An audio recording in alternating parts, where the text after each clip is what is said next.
shortest distance from the source to every other node in the graph. And so we learned one algorithm named the Bellman-Ford to solve it.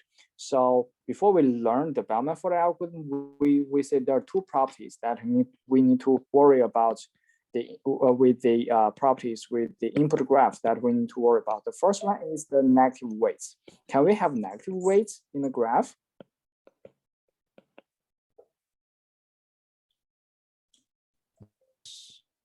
Yes, this is fine, and we have an example of cashbacks. So if we have 1% cashback, 2% cashback, that is fine.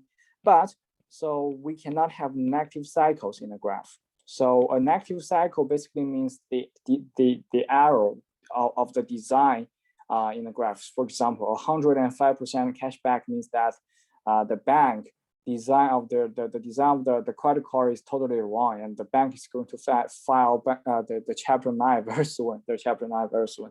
So we cannot allow negative cycle in the graph. And we learned the algorithm named Bellman-Ford, and the power of this algorithm comes from the fact that it allows not only negative weights, but also it allows the existence of a negative cycle in the input graph, and it's able to detect such the existence of the negative cycle in the graph, and if so, it will output false and as a signal to the user saying that okay, your input is wrong. So and otherwise it will just return true and output the shortest distance from the source to all the other nodes. And we said that the implementation of this Bellman-Ford algorithm is relatively easy because we only have 3 for loops. And the key idea of this algorithm is that since, okay, if there is no negative cycle, then in any graph with n nodes, a shortest path can include at most n-1 edges, So what this algorithm does is that for each of these n-1 place, it will try to put an edge over there. Say try enumerate all the edge at every n-1 places, and say okay, try to say if this edge is a good fit at the first place, at the second place, etc., etc. So that's why we got the time complexity of V times E. V is the number of nodes in the graph, and E is the number of edges in the graph. So this is what we learned last lecture. And today we're going to learn another algorithm named Dijkstra.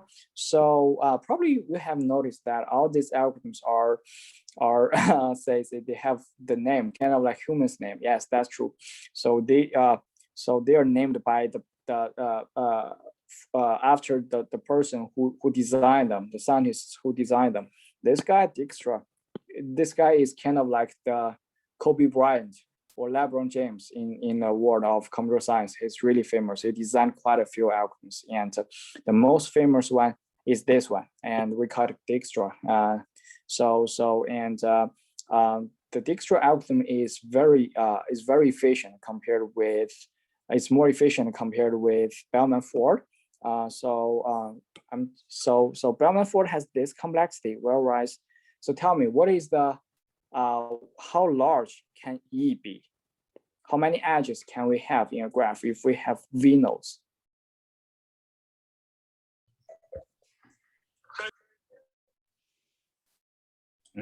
What is the maximum? V minus 1?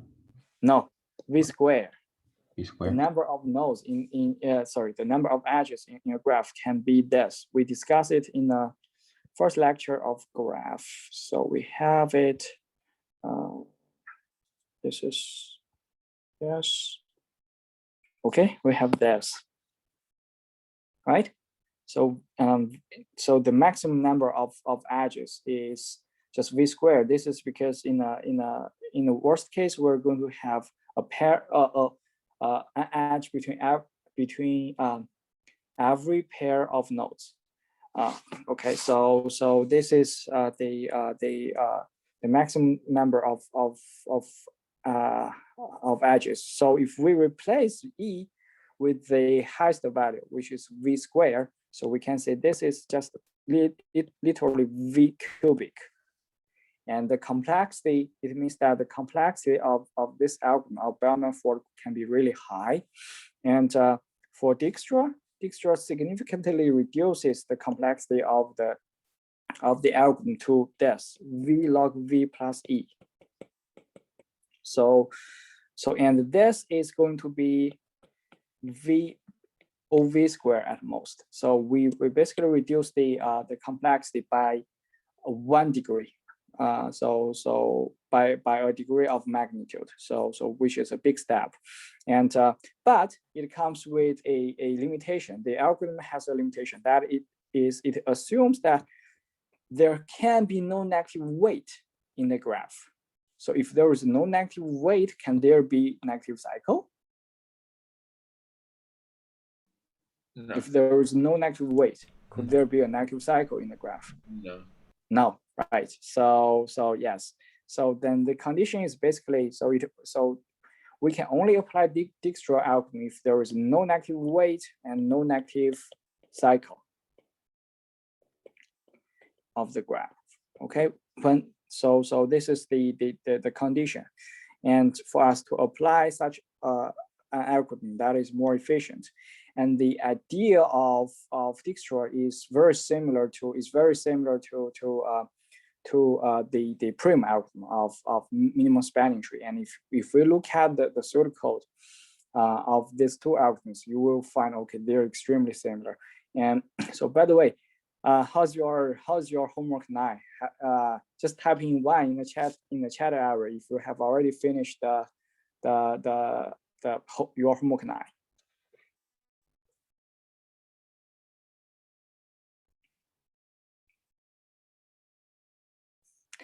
I see 3 dots. Yes, 1, but it was very difficult. Yes, have a little bit more to go, but so far 0.75. Yeah, cool. Not yet, not done yet. Okay, so yes, it will take a lot of time from you, and I do so I do expect you to have a difficulty with that. But next week I'm going to briefly discuss your homework 9. And the good thing is that, say, if you spend a long time with homework 9 and you figure it out by yourself, it will significantly save your time in homework 10, because Dijkstra is very similar to prim. So you just from prim, if you have already done your prim algorithm, it will only take like 20 minutes for you to make it Dijkstra. So yes. Okay, it's going to be your time investment on prim is going to be worthwhile in homework 10. And okay, cool. So so this is the pseudocode of Dijkstra. So in Dijkstra algorithm, we have 3 input arguments. G is the graph, W is the weight, and S is the source node. First, we call the initialize function. So do you still remember what do we do in the initialize function?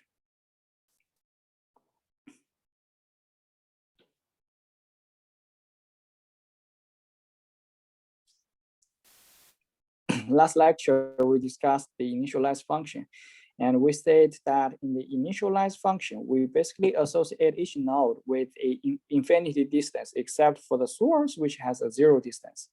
And then for every node, we just associate a new parent with them, right?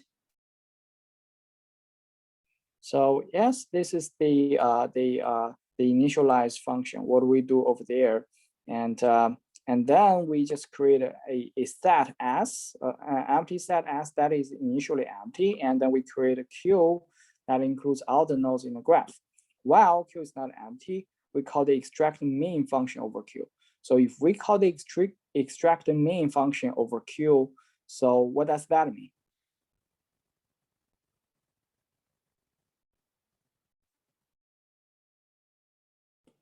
It means this, Q is a priority queue, right?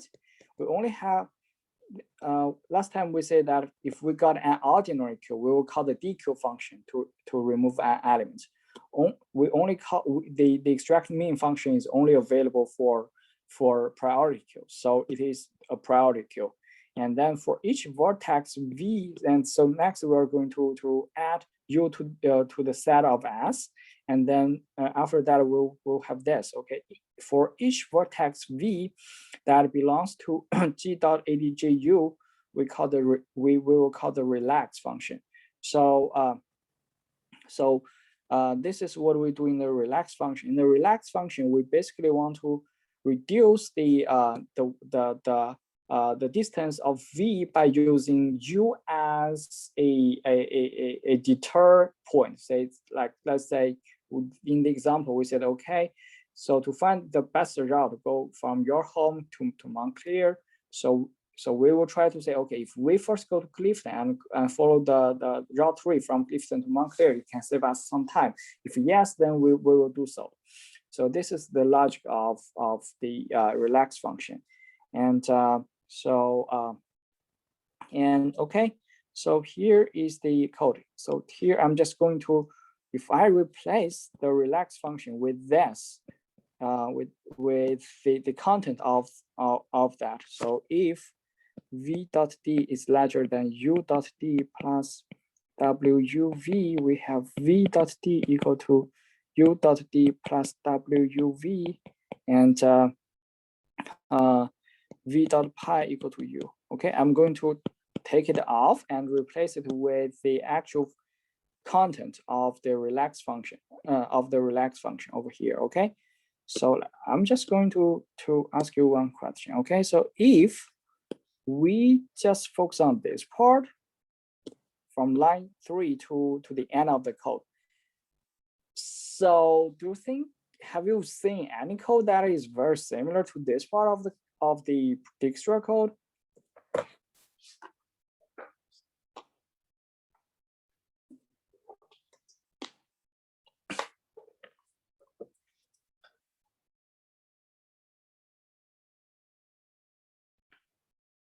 Okay, let's look at here. So first we create a priority queue, and while the queue is not empty, we call the extract mean function. And for each vertex v that is adjacent to u, we compare v dot d with u dot d plus wv. Okay, so then let's go back to the prim algorithm. Okay, to the prim pseudocode. Here is what we have. Let's just look at this part.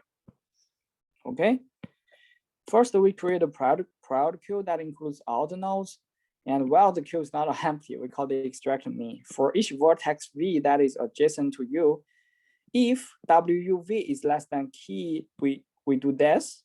Okay, we do this. Do you think that this part of the minimum spanning tree code is very similar to the this part of the Dijkstra code? Yeah. Yeah, they only differ at here at the if and else. Okay, so besides that, they are just exactly the same. So that's why I say that if you have a very good understanding of prim and successfully implemented prim algorithm by yourself, it will only take 20 minutes or 30 minutes for you to get the Dijkstra. So okay. So next, I'm going to use an example to explain Dijkstra. Can you go over like why we need an empty set? Because like, you know how we have a priority queue already? So like, why do we need an empty set? So here, you mean the empty set S? Yeah, the empty set S. Okay, S basically denotes this. X is the set of nodes whose minimum distance has already been calculated. So here initially we have S as an empty set, meaning that we haven't calculated the minimum distance for any node yet. So every time when we extract a node or remove a node from the priority queue, it means that we have already done with this code. We're done with this node. So the shortest path from the source to U has already been determined.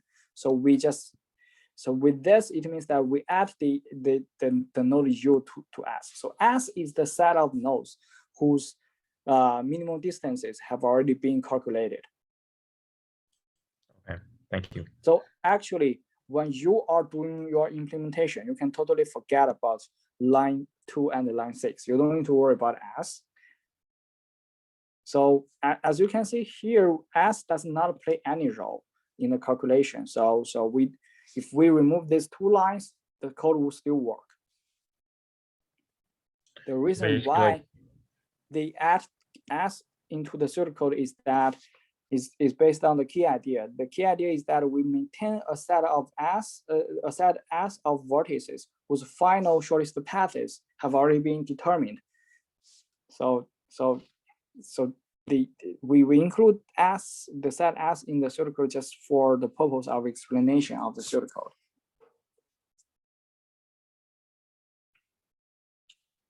Okay, so but like in my discussion and also in your homework, you can totally forget about it.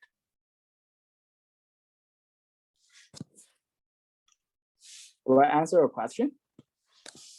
yeah, that was a good answer. Yeah, thank you. No problem. So here is the pseudocode of Dijkstra.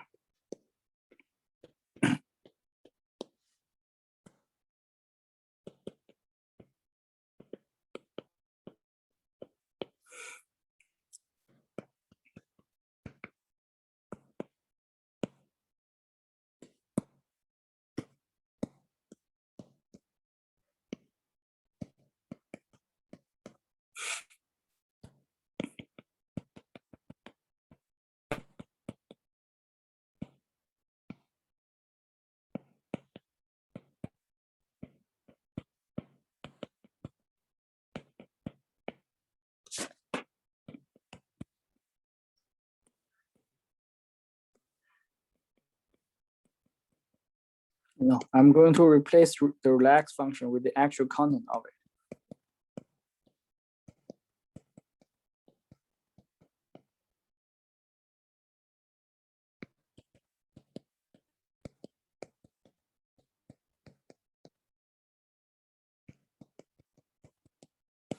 Okay, so this is the pseudocode. I'm going to grab my cell phone and use the picture of the example to draw it. So let me say yes. This is the example.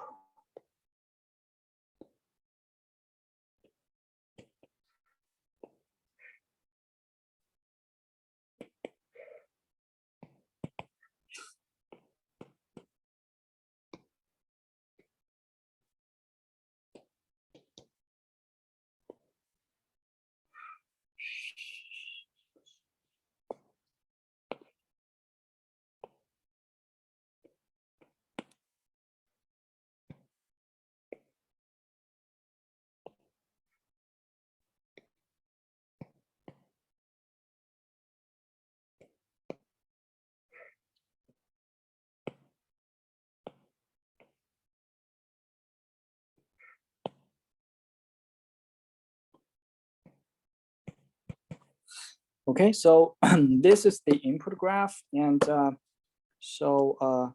and we will mark this node. I'm just going to mark this node as the source node. So this is our source node, and so we basically want to find the shortest distance from this node to all the other nodes, in the graph. So first we call the initialize function. With the initialize function, we associate each node with a with an infinity distance, except for the south, we give it a 0 distance, and then every node will have a new parent. So this is what.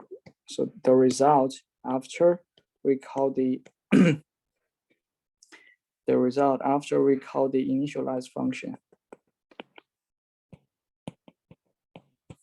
Okay, and then we're going to create the priority queue that includes all the nodes in the graph. So again, like what we did in the previous algorithm, I'm going to have all the nodes. So we have all the nodes S, T, X, Y, and Z, and then I'm going to write down their D, the distance for each node. So S has a distance 0, but for all the other nodes, their distance is just infinity. So that's why I list infinity over here. Okay, and while the queue is not empty, so obviously this queue is not empty. We have 5 nodes in that, so we're going to call the extract mean function over the queue. So which node are we going to remove from the queue in this line?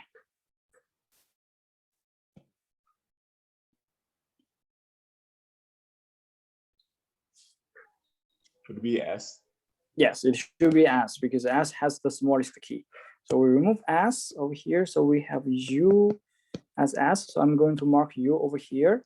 And then every time when we extract a node, I'm just going to mark it with a purple color, meaning that this code, this node has been extracted from the queue. Meaning also it means that the shortest distance from the source node to this this node has already been determined. So at the current step, it's like we have already determined that the shortest distance from the source node S to this node S is 0. Okay. So, and next we're going to check for each V that is adjacent to U. So here, what are the neighbors of S? There's a Y and T. Yes, we have T and Y as its neighbors. Okay, so first we're going to have V as T. So we're going to put V over here. This is the first node that we're going to work on. So every time we are, let's say, let's check the what we do in the iterations of the for loop. So if V dot D, this is V dot D, is larger than U dot D plus WU and WV, which is the weight between U and V. So every time what we do is that we just compare the distance of V as the distance of U plus WV. So here we're basically comparing what is V dot D?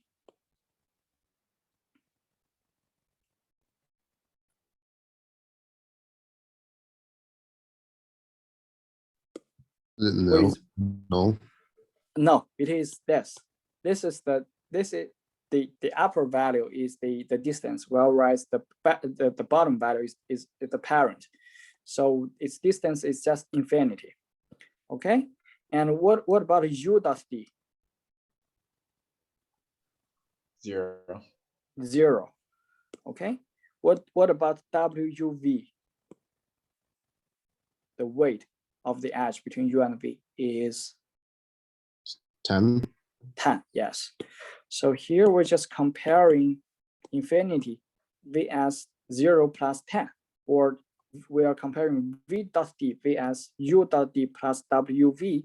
So if V dot D is larger, we're going to set it to U dot D plus WV. So basically we try to reduce the distance of V by using U dot D plus WUV, okay?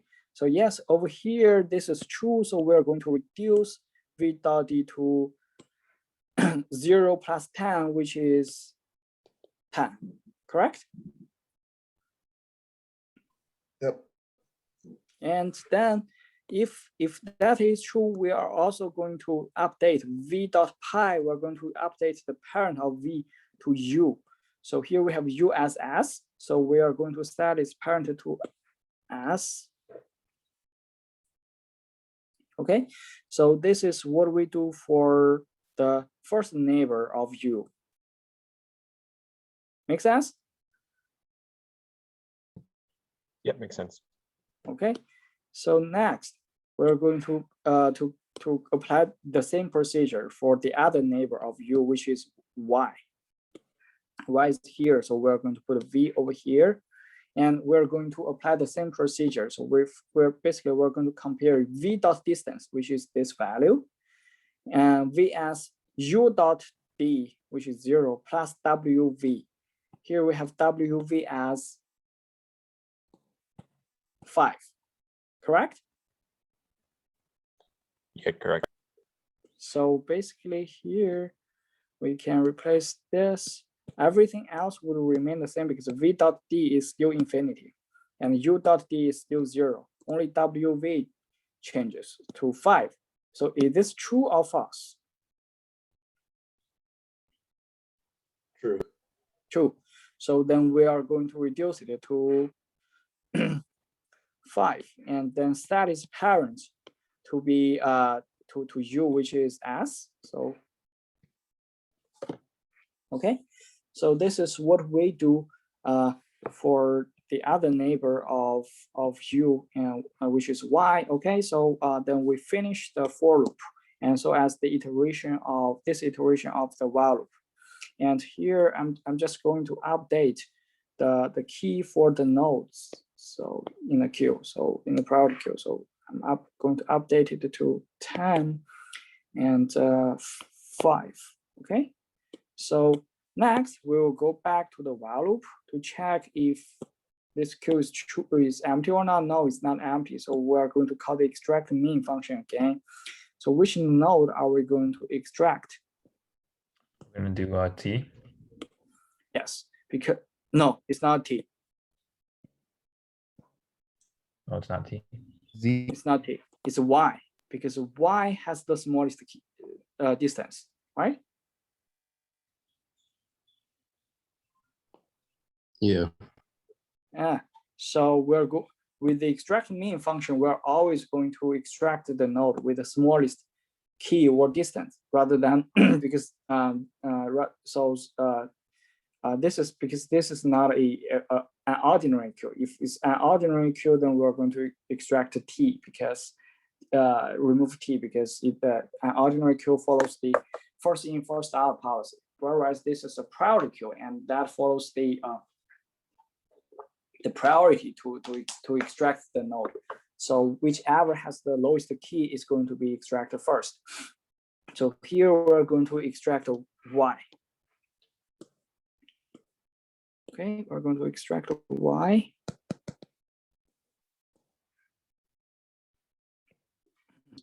So I'm going to mark Y with purple color, meaning that its shortest distance to the source node has already been determined. And then so then what are the neighbors of Y?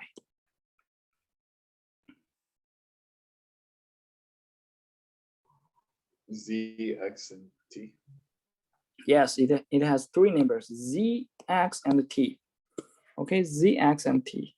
Z, X, and T. So we're going to do this for each of its neighbor. So this is our node U. And so we're going to firstly start with the neighbor Z of it. So we're going to put a V over here. So like what we did previously, we're going to compare V dot D, V as U dot D, which is 5, plus WV 7, so which is 2. So basically we're comparing infinity V as 5 plus 2.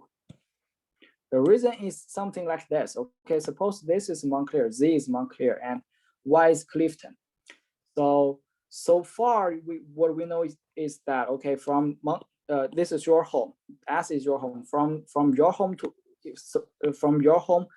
the minimum distance to Montclair is infinite, meaning that it's unreachable. There is no road that connects you from your home to Montclair. This is what we have learned so far. And so then let's just say a neighbor city of Montclair, which is Clifton. What we know is that from your home to Clifton is 5 miles. And then from Clifton to, so this is given by the minimum distance of Clifton, okay, which is 5. And from Clifton to Montclair is another 2 miles. So in total it's 7 miles. So then with this knowledge, we're going to update the shortest distance from your home S to Montclair to be 7. And we're going to update the parent of Montclair to Clifton, this node, meaning that before reaching Montclair, we should go to Clifton first.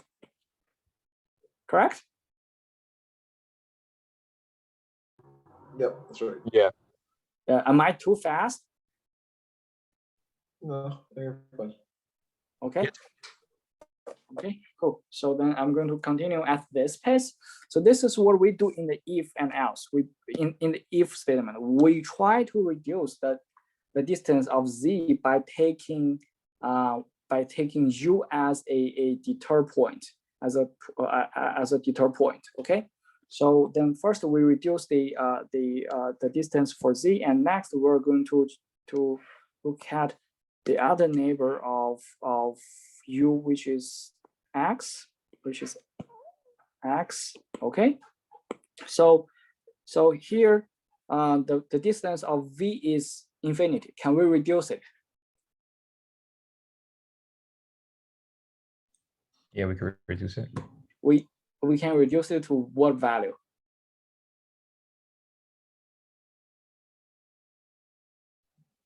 We're going from y, right? So you would reduce it to 5. Well, actually, you would reduce it to 14. Yes, Yeah, excellent. So here we just take u as a deter point. From the source to u, the minimum distance is u dot d 5. And then from u to v, there is a road, direct road, whose distance is 9. So 5 plus 9, which is 14, is the total distance if we take u as a deter point. So yes, this 14 is smaller than infinity, so we can reduce it. So we're going to reduce it to 14 and set the parent of x to be y. Okay, so then next we're going to do it for t, the other neighbor of u. Okay, so can we reduce the distance of t? So far it is 10. Can we reduce the distance of t? Yeah, we could. Yes, we can reduce it to 8. yes, 5 plus 3, 8. We can reduce it to 8, and we're going to update its parent to u, which is y. So then we have done this. Finish the for loop, and so as the iteration of the while loop. Any question? No. Okay. So then I'm going to update the distance for all the nodes over here. So it becomes t's distance is 8, x distance is 14, and z's distance is 7. So then we go back to the while loop, and we're going to call the extract mean function again. Which node are we going to extract? Take out the 7. Yes, the z, which has the smallest distance is 7. Okay, so we're going to extract z, and I'm going to mark this node as purple, meaning that its distance, minimum distance, has already been determined. And what are the neighbors of z?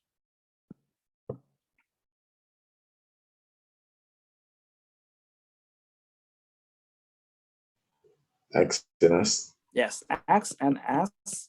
So let's first start with x. So this is our node u, and x is our v. Okay, can we reduce the distance of x by using u, or by using this node z?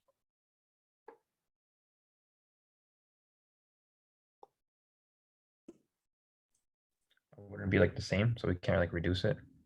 No, we can reduce it a little bit. So here, what we know is that, okay, the minimum distance so far, based on all the routes that we have explored, we know that the minimum distance of x is 14. If we go to u first and then go to x, what is the distance? 13. 13. Yes, it will be 7 plus this 6, 13. So it is slightly smaller than 14. So we can reduce it.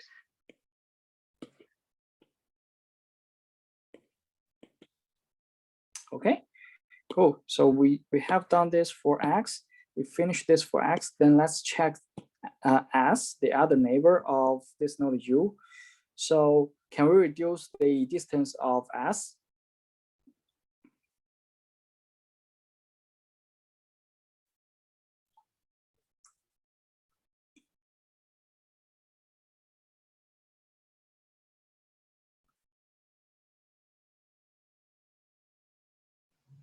No.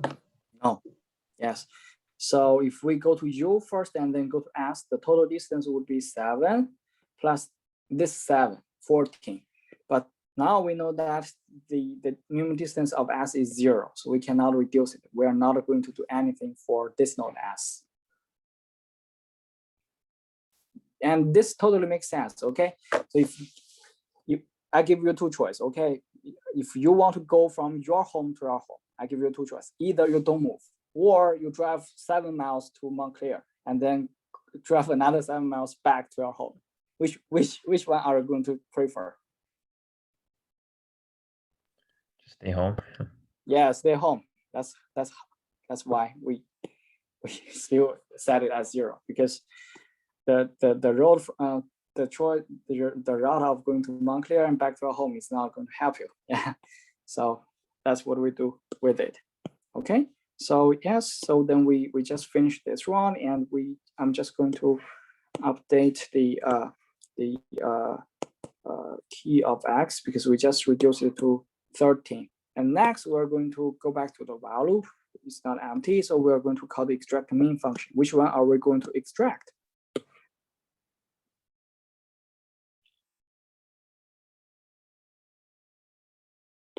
Which node? T. T, yes, T has the smallest key. So we're going to extract the T, and I'm going to mark T as purple. So what kind of neighbor does T have? Yes, sir. Quick question. Can you reduce x again or no? Or that wouldn't. Yes, we can reduce x again. We will say it.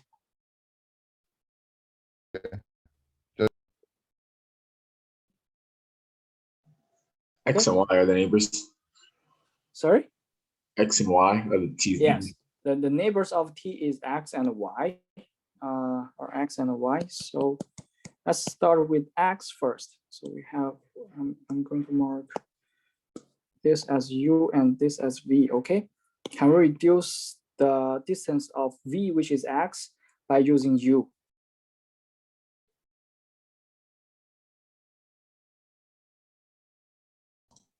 Yeah, we can. Yes. So far it is 13. If we go to u first and then go to v, the total distance would be 8 plus 1.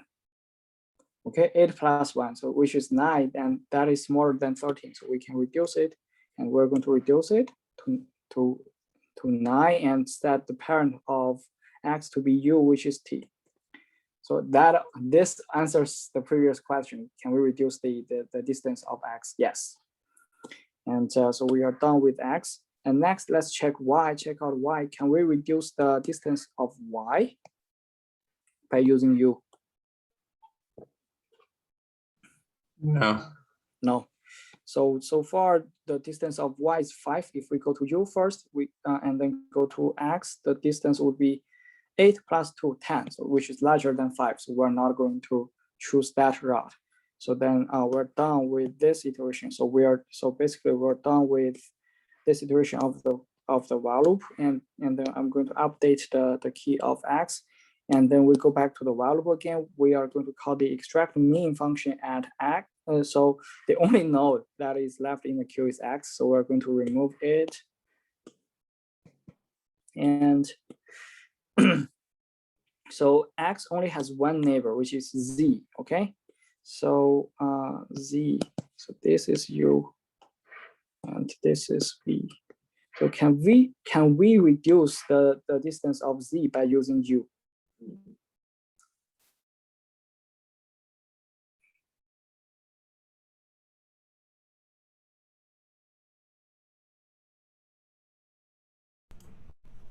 No. No. So currently the distance of v or z is 7. If we go to u first, we'll and then go to z, it will be 9 plus this 4, 13, which is larger than 7. So we're not going to choose that route. We're going to keep up with the original route. And then, so we do nothing in this iteration of the while loop. And then when we go back to the while loop, we realize that the queue is empty. The priority queue is empty. So we finish the while loop so as the whole code. So then we end up with this. So here, remember, our objective is to find the minimum distance from the source node S to every other node. So then the value is just associated with that, with those nodes. So for example, here we can know that the minimum distance from S, the source node, to X is 9. It's just 9. And then what is the, so then from the source node to Z, the minimum distance is just 7. From the source node to Y, the minimum distance is 5.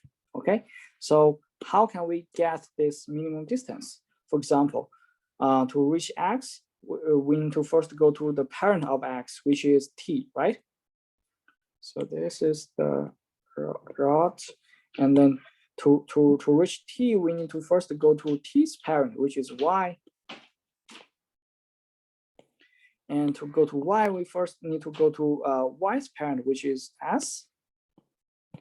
And to go to s, we need to first go to the parent of s, which is neo. So that is the beginning.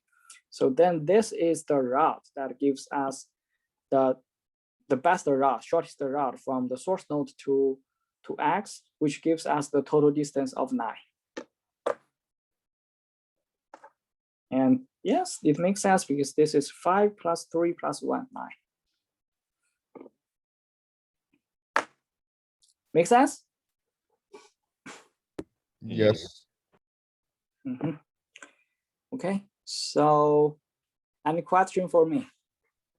Yeah, so like this algorithm would return like maybe the distance for all of them added together, so like 8 plus 9 plus 5 plus 7. Would it return that? Actually, you can get it from the node because each node is associated with the distance, and you can retrieve it from the node. Okay. So it's not going to return you directly because there is no return thing, but you can get it by yourself. Okay.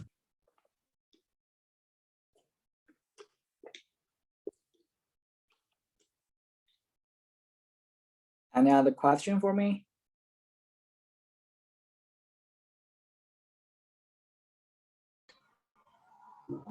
And this algorithm, do you see that like in a lot for interviews, I guess? When you go to the different companies or employers, like will they ask you to implement this or Yes. just basics of it? Okay. Yes, this is very popular in job interviews. Okay. Yes. It is one of the two most important graph search algorithms. So I'm going to talk about the importance of all the algorithms that we have learned so far next Friday when I do the final review for you. Okay, thank you. No problem. Okay. So, and any other question regarding this algorithm? Well, can I ask a question about the final? Sure. Like say for the final, like you know how you have like this graph right here and you drew like all the nodes and everything. Are we going to be able to do that on the final? Because you said you have to show like the steps of each, like each Yes, of you them. can show it by draw all the steps. You are welcome to do that. Okay.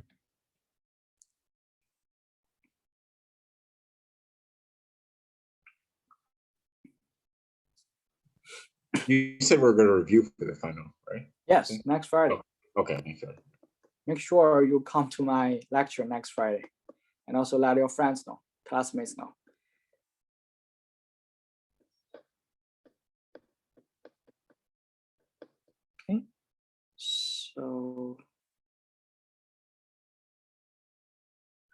Okay, so the last thing that I want you to know about the Dijkstra algorithm is actually the complexity, and that is what I discussed before, V log V plus E.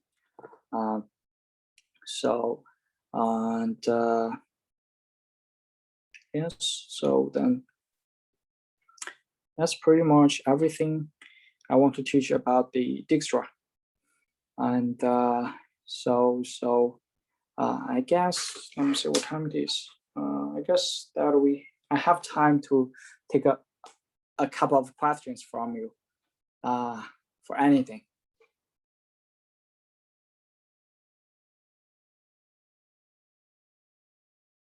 What's the actual date for the final? Like, I know we're reviewing for next Friday, but when is it? Like when Next Friday. Next Friday. Okay, and then how long will we have for it? 75 minutes. 25 minutes. Okay. Yes, it's just the length of the class. How many questions? 4. 4. All right. What would be the format of the questions? I think I discussed it last time. It's something like our lecture. I give you the pseudocode and I give you an example. I want you to show your steps by running the pseudocode over the example. and to demonstrate your understanding of the pseudocode. Okay, understood. Yeah, that sounds familiar too.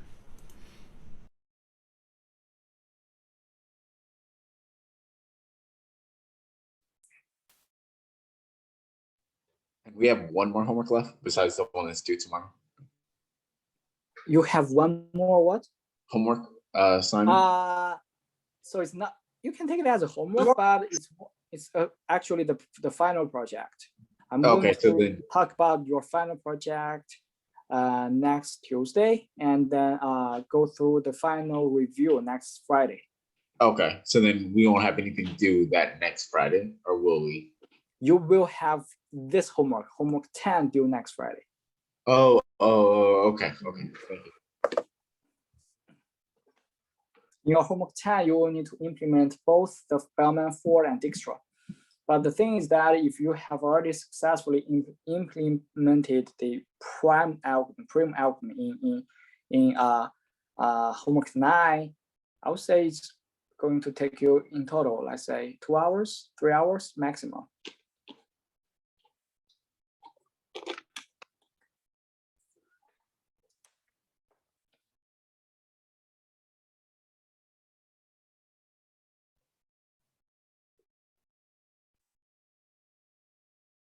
Any other question for me?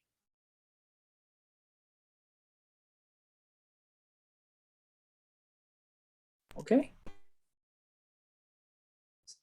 Say it. If you have, just say it. No, none here. Okay, so then that's it. And have a good weekend. Thank you very much, Professor. Thank you. Thank you, Professor. Thank you. Hey, Professor, I actually do have a question. It's not school related. So, quick question: when you go in so for an interview and you have what's called the whiteboard, I guess portion of the interview where they ask you to implement different algorithms, how long do you typically have for that? Because I know now for our homework, it might take 30 minutes to 45. Okay, so that one's really short compared to what we have. Yeah. All right, so 30 to 45, you say? Yes. Typical time is around 40, but I have as short as 30, as long as 45. Okay, and that's for every algorithm. Certain ones don't, they don't allow you to have more time typically, or no? No, that's for everything. Okay, because if they think that to implement a certain algorithm is going to take too long, it will not show up in the interview. Oh, okay. That makes sense. So for example, DFS, I never have DFS in my coding interviews because it's going to take at least 1 hour. Okay. All right. So, all right. I think that's it. Thank you. Have a good weekend. Thank you. You too.